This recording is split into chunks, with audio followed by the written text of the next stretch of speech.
Ètò Miliki Express ń tẹ̀síwájú ìrànlé ẹ má gbàgbé Orísun Estate ó sì ń ta wàràwà à ń sọ à ń polongo ẹ̀ a dẹ̀ tún sì máa polongo ẹ̀ fún yẹn iná tí mo bí ta tẹ̀dó sí a wà ní Ìbàdàn a wà ní Ṣímàwá a wà ní Fọ̀ ẹ wá do nílé ara yín kó ṣówó tẹ máa sọ lẹ́ẹ̀kan táyà yín máa já ẹ lè sọ lẹ́ẹ̀mejì ẹ lè sọ lẹ́ẹ̀mẹ́ta fún pẹ́fẹ́rà nínú Orísun Estate ẹ ṣàpè gbogbo àwọn nọ́mbà sọ lọ lójú amóhùnmáwòrán yẹn ẹ pè wọ́n kẹ́ bá wọn sọ̀rọ̀ wọn á dá yín lò àlejò wa wọ́n ti wà ní ilé àgọ́dọ̀ tá lálejò wa tẹ̀ ní ìlú mọ̀ọ́ká ni wọ́n ẹni tẹ́ mọ̀ bí ẹni mo wò lára àwọn tó rẹwà lọ́kùnrin nínú indọ́sítírì ìwà iná ni àwọn náà tún ṣeṣẹ́ sọ̀rọ̀sọ̀rọ̀ ẹ̀dẹ̀ tún mọ̀ wọ́n dáadáa nínú ká máa ṣeré orí ìtàgédé yìí ẹni tí mo fi tọwọ́tọwọ́ pè Taiwo Ibikunle.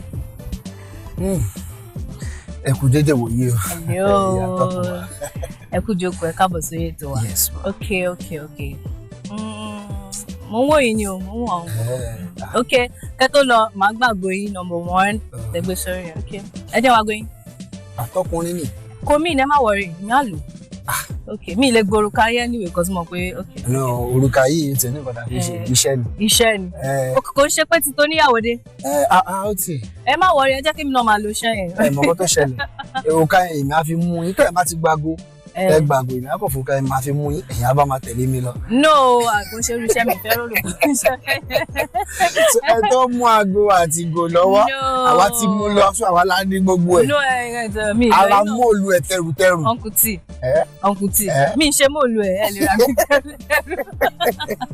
Ẹ máa ká ara lé.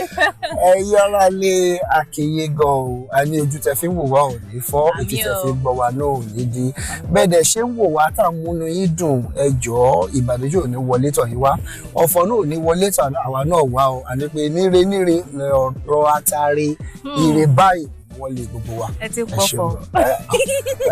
Ọmọ ọ̀dọ̀ àgbà ní mí. Ẹ ti pọ̀fọ̀. Mo ní gan. Màá bá yín wà kankan kí n tó kúrò ní. Ọ̀rọ̀ yìí kí lẹ sọ? Màá bá yín wà kankan.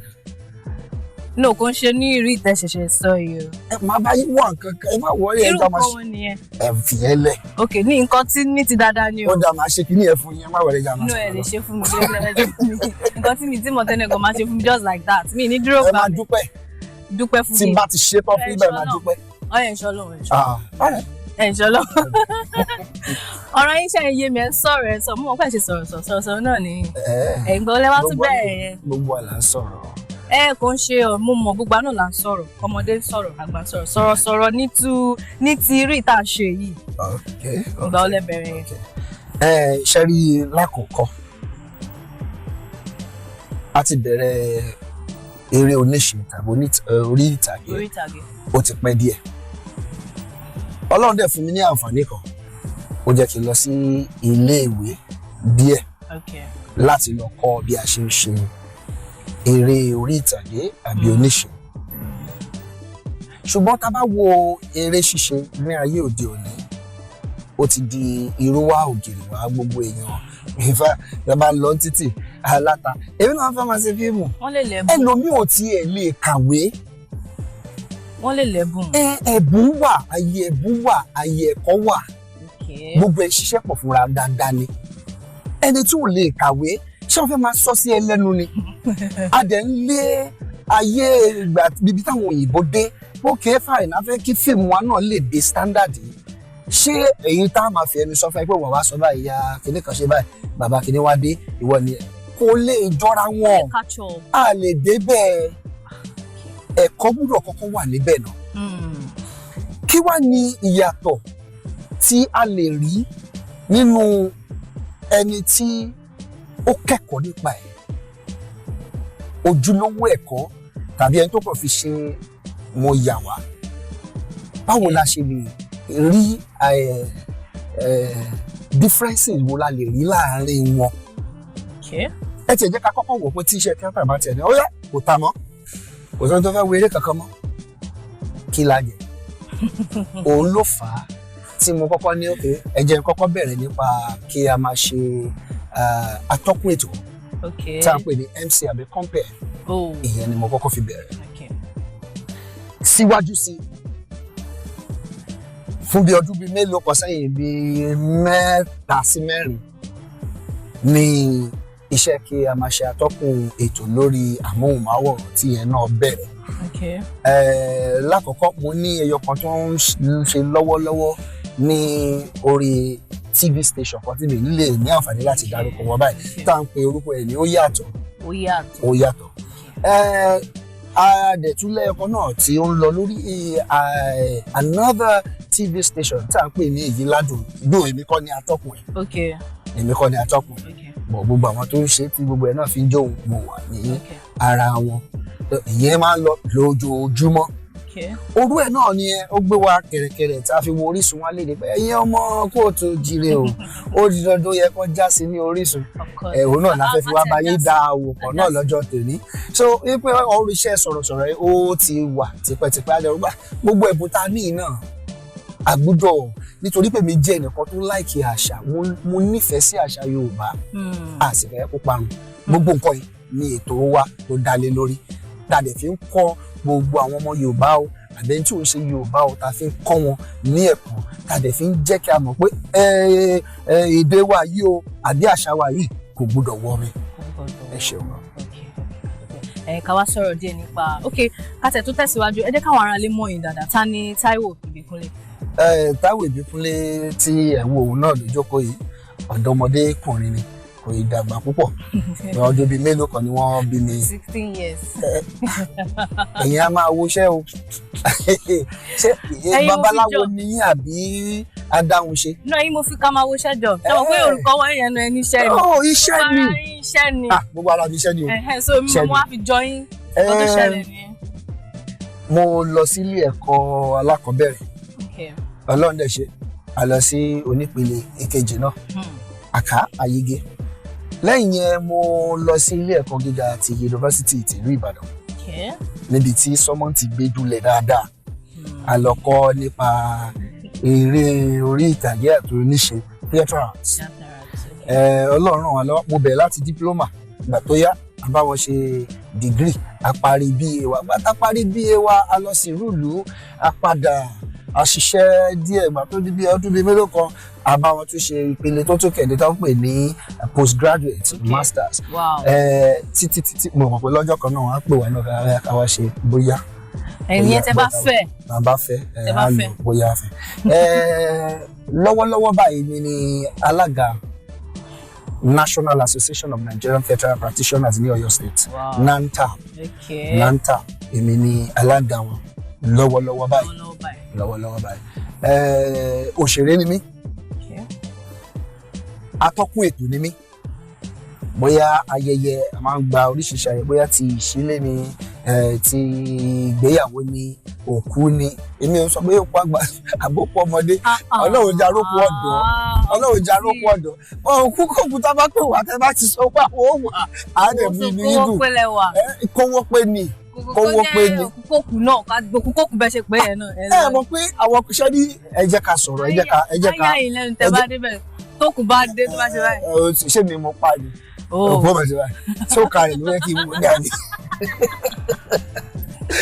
Oríṣiríṣi ayẹyẹ tẹ́ ẹ bá ti pè wá fún òun ni àwa máa ń ṣe ẹ mọ̀ pé nǹkan tó jẹ́ ọ̀fọ̀ sẹ́lòmíì òun ṣe ọ̀fọ̀ sáwọn kan táwọn kan bá ní òkè òkú ọ̀dọ́ yìí o a fẹ́ ṣe káyé gbọ́kànrún mọ̀. àwọn náà ní jẹ́ ṣe rẹ̀. ẹ má rò ó. ká dẹ̀ mọ̀ pé àwọn nǹkan kan tọ́ ó yẹ ní ilẹ̀ Yorùbá wa gẹ́gẹ́ bí ká máa gbé àṣà wọn. ẹ náà ti mọ̀ pé àwọn òkú kékeré bẹ́ẹ̀ kò yẹ kó máa. òkú ọ̀fọ̀ ló ń pè Ọlọ́run ní jẹ́ ká rọ́fọ̀. Ọlọ́run ní jẹ́ ká rọ́fọ̀ bọ́ bẹ́ẹ̀ mi ṣe wà yìí tí n bá máa lọ ṣe atọ́kùn ayẹyẹ kì í ṣe fún Yorùbá nìkan. ok máa ń ṣe tẹ́lédè Gẹ̀ẹ́sì náà. elédè Gẹ̀ẹ́sì wa mẹ́ àwọn elédè Haúsá gan bọ́ bá pè wá ṣe Haúsá níbo. so ṣé mọ̀nà. mi inú yẹn common mo máa ń gbọ́ ẹ̀ dáadáa. ok ẹ sọ mi. ìyàwó ṣe kí ló Lagos. ẹyọ ti gbọ́ yẹn. ìyàwó ṣe kízo Orísun. ìyàwó ṣe kízo Orísun. ìyàwó ṣe kízo Orísun. ìyàwó ṣe. ìyàwó ṣe kan mo sọ. mo ní gbọ́n tí mo sọ mo ní ìgbà wo gangan lẹ dé Orísun ìgbà wo lẹ dé Orísun. ẹni sùúrù ó ṣe wá jẹ́ pé short ilé sọ ẹ sọ as in that long set ok ẹni sùúrù no ẹni ok. ẹ wo ẹja fọlá ọsẹ yìí tí má ṣe pẹ̀lú idẹ ní mo. ẹ tẹ̀lé ṣe pé fèmí kan nǹkan tí mo fẹ́ sọ yìí. wọ́n á pè sọkúsọ mo sọ ẹ̀ lè mọ̀. ẹ kò bá mi sọ. ṣé àmọ́ kọ́kọ́ tó ṣẹlẹ̀ ẹ jẹ́ kọ́kọ́ sọ fún yín náà kó tó nípa à ń fọ̀rọ̀ yìí lójú. nígbà tí wọ́n bí mi ìlú Kaduna ni wọ́n bí mi sí. nígbà tí mo máa tún lọ sáà Kaduna Yobe ni mo ti lọ sáà. Ibi tó ṣe yẹ kẹ́ gbọ́ Hausa yẹn dáadáa iná lẹ́fẹ̀ẹ́ náà ẹ sọ pé Hausa mo á fẹ́ kẹ́ sọ pé mo fẹ́ kẹ́ dárúkọ yín lédè Hausa orúkọ mi ni Taiwo Ibikunle mo wá láti dídídídídídídí ó yẹ sọ. Ṣé bá gbé lọ́wọ́ mi máa ní. No ẹ wá bẹ ṣe sọ yìí náà gbogbo ẹ̀rí bákan náà Sunana Taiwo Ibikunle. Sunana Taiwo Ibikunle. Gangan Osun State Osogbo. Yàwá. Ẹ sọ nǹkan tẹ́ read l'Hausa. Mo kà. Ẹ wo mi ìrántí. Èyí ta ṣẹ́rẹ́ ìta ara ṣe ìsìn tó bá yẹ pa fẹ́ darí ayẹyẹ láti mú gbogbo nǹkan tá a máa jù sílé tí gbogbo ọmọ máa rẹ́rìn. Bẹ́ẹ̀. Ó ga. Ó yẹ máa tẹ̀síwájú gbogbo yín. Nígbà tí a kàwé lọ́wọ́lọ́wọ́ àìbá bí mo ṣe sọ mo ní mi ní NANTAP chairman ní Ọ̀yọ́ State. Nǹkan tó ṣẹlẹ̀ iṣẹ́ tí mò ń ṣe náà ṣeré nǹkan tí a fi ń gbéra wa náà lárugẹ títí di ìsìn náà ni àṣeré orí rédíò àṣetì orí tẹlifíṣọ̀n àṣeré orí ìtàgé káàkiri. Tẹ́ mọ̀ nǹkan tí mo wá ṣàkíyèsí pé tó bá ní kẹ́ ṣe role nínú eré wọ́n máa fi yín ṣe ẹlẹ́gbẹ́ mi òkùnkùn bí kẹwàá cult ṣé tí wọ́n mọ̀ kó tó máa ń jọ mí lójú lẹ́yìn gan ṣe máa ń ṣe ẹ máa ń ṣe bí gbàtàbà ní bóyá ẹ ti ṣe rí gbà kan ni àbí ṣé. ẹgbẹ́ òkùnkùn báwo ẹyọ kò yé mi ṣé ẹgbẹ́ àwo ọgbà ẹ̀rí ṣe gbà owó ṣe gbà kí ṣàwọn ẹ tẹ mọ̀ kan ẹ ní sùúrù ẹ yára lé àlejò mi ṣì wà nílé agodo ká tó tẹ̀síwájú ẹ jẹ́ ká dókè lọ à ń bọ̀.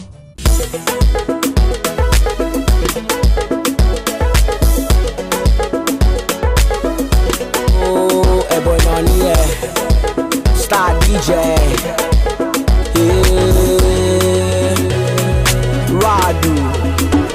Ìyàwó ilé owó ló máa wọ̀, ìyàwó ilé ọlá ló máa wọ̀.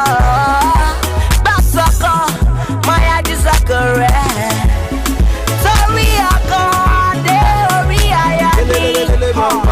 Everybody let's party, let's celebrate. Come, let's jubilate.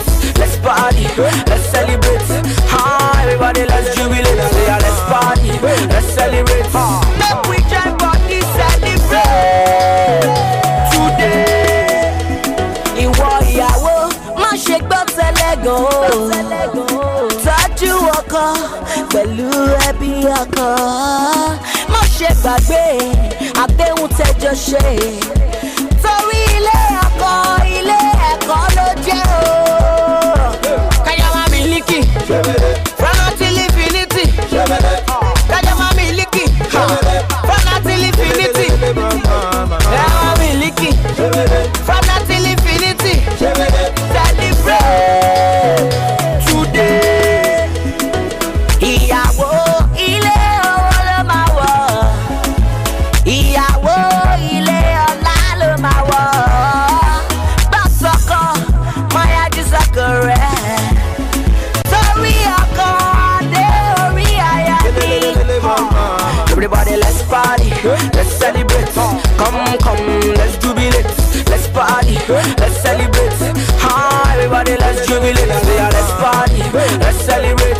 Make we join body celebrate today.